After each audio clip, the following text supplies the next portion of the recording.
at 5, former Governor Roy Cooper is strongly considering a run for Senate as Senator Thom Tillis will not seek re-election. Capitol reporter Dina Harley joins us live now in Raleigh. And Dina, you know, this happened on Sunday. We heard about it. Political experts now sort of digesting all this big news, and they're saying that it is a win in itself for Democrats right now, at least.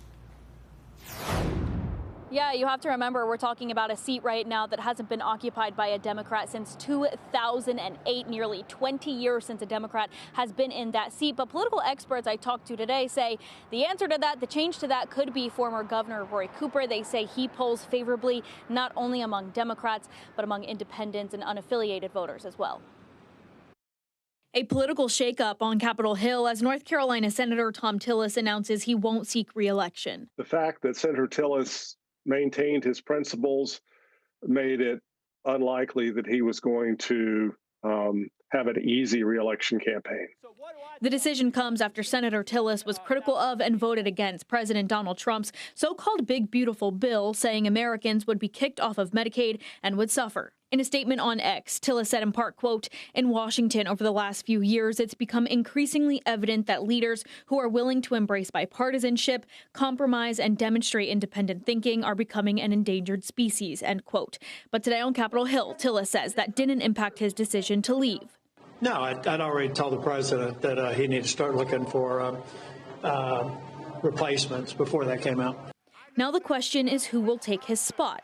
Democrats are hoping to flip the seat and have one of their own in it for the first time since 2008. One name that keeps coming up, former Governor Roy Cooper. He always polls well while he was governor, so he's also a good fundraiser. So he brings a lot to the table for Democrats. A spokesperson for the former governor says he's strongly considering a Senate run and will make a decision in the coming weeks. Political experts say either way, the open seat race will be a shakeup. It's going to have a lot of people in it, a lot of money coming into the race. The general election is going to be a very, I would imagine, close race, an expensive race.